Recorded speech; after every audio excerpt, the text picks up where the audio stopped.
Good morning, dear students. Today we are going to study a chapter freedom and it is its first part.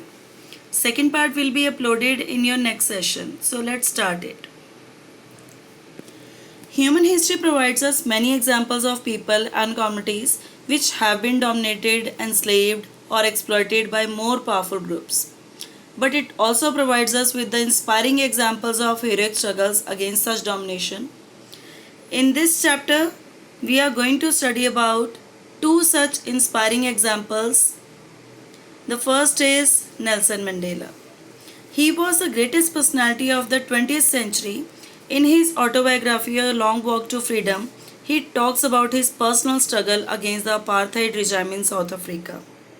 Mandela and his colleagues struggled against unjust constraints and worked very hard to remove obstacles to freedom of all people of South Africa, and that was a long walk to freedom.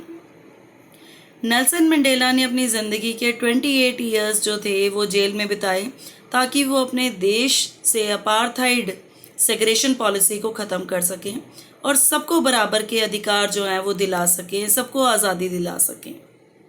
Next example हम पढ़ने जा रहे हैं आंग सान सूची की। She is from Myanmar. She was inspired by the Gandhiji's thought of non violence. उन्हें अपने घर में काफ़ी समय तक हाउस अरेस्ट करके रखा गया। आंग सान सूची seize her freedom as connected to the freedom of people of Myanmar. उन्होंने अपनी बुक फ्रीडम ऑफ फियर में लिखा, for me real freedom is freedom from fear and unless you can live free from fear you can not live a dignified life. आप तब तक एक आत्मसम्मान के साथ ज़िंदगी तब तक आप नहीं बिता पाएंगे जब तक आप बिना किसी डर के नहीं जी पाएंगे। Now next is if we talk about the what is freedom, definition की अगर हम बात करते हैं, when there is a absence of external constraint on the individual. Constraint का मतलब होता है रिस्ट्रिक्शन, पाबंदी। जब हमारे ऊपर किसी बाहरी पाबंदी का प्रभाव नहीं होगा तब हम उसे आज़ादी कहेंगे। It is also expanded the ability of people to freely express themselves and develop their potential and it is the condition in which people can develop their creativity and capabilities without any fear. Now next is what is meant by social constraints. Obviously, I told you earlier, constraints means restrictions. Social constraints means सामाजिक restrictions, सामाजिक पाबंदियाँ। देखो, we all are living in a democratic society where there is a great diversity of religion, beliefs. So there are maybe sometimes chances that there may be differences may exist between the people regarding their ideas, opinion, and they may have conflicting ambitions. They may compete to control scarce resources also. Therefore, every society needs some mechanism which are called constraints to control violence and settle disputes. In our country, in violence या disputes को handle करने के लिए we have adopted a constitution. What is constitution? Constitution is a set of rules and regulation according to which the government governs the country and the people has to obey all the rules and regulations. Social constraints are the external controls on individuals' freedom maintained by the society. With society that means government. Why the government has been given the word over here society? Because government is elected by society. The government as the part of the society controls individual freedom through laws that embodies the power of the government. Now next is what is the need of constraints for enjoying freedom? हमें क्या ज़रूरत है constraints की ताकि हम अच्छे तरीके से अपनी ज़िंदगी को बिता पाएँ हम। देखो बेटा, constraints are necessary to develop respect for views and beliefs of others. We all are living in a democratic society.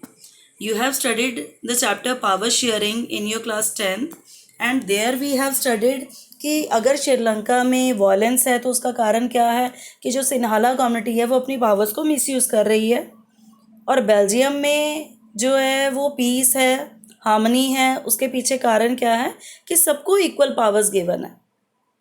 So it is necessary for the creation of society. Absence of constraint would lead to imposition of beliefs and ideas of stronger group, eventually leading to conflict and violence, जैसे श्रीलंका में हुआ कि अगर constraints नहीं होंगे तो ये भी हो सकता है कि जो मेजॉरिटी कम्युनिटी है वो अपनी पावर्स को मिसयूज़ करेगी, and it will create a sense of alienation among the minority communities, and that will lead to conflict or violence. Next topic from your book is Harm Principle by the John Stuart Mill. Harm principle is related to the freedom as propounded by the founder of liberalism, John Stuart Mill. In his book on liberty, the principle means that freedom of an individual can rightfully be restricted only to prevent harm to others. अगर हम साधारण शब्दों में अगर मैं इसके explanation अगर मैं आपको करके दूँ मैं, तो जॉन स्टुअर्ट मिल का कहना था कि किसी की भी जो आज़ादी है उसकी लिमिट्स की अगर हम बात करते हैं तो वो कहाँ तक होनी चाहिए, जब तक वो किसी दूसरे को नुकसान नहीं दे रही है. कोई इंसान अपने साथ जो मर्जी करे, जैसा दिल करता है वो वैसा खाए पिए रहे, ठीक है, वट एवर द लाइकिंग्स ही और शी हैव, राइट. बट अगर वो उसकी लाइकिंग्स या उसके कुछ एक्शंस किसी भी पर्सन के अगर दूसरों को हार्म करते हैं तो उसे हम कहेंगे ऑफेंस, गुनाह. तो जब तक हमारा कोई एक्शन जो है किसी का कोई नुकसान नहीं कर रहा तब तक हम उसे ऑफेंस नहीं कहेंगे. That will be called freedom. In other words, right to self protection of the other people is the sole criteria for imposing any constraint upon the individual freedom. कि हमें अपनी आज़ादी के लिए हमें उतनी लिमिट मिलनी चाहिए जिससे बस किसी और का नुकसान ना हो, ठीक है, हम अपनी ज़िंदगी अच्छे तरीके से जी पाएँ. This was the last topic right from this chapter. Second part will be uploaded soon. Thanks for watching this video. God bless you all.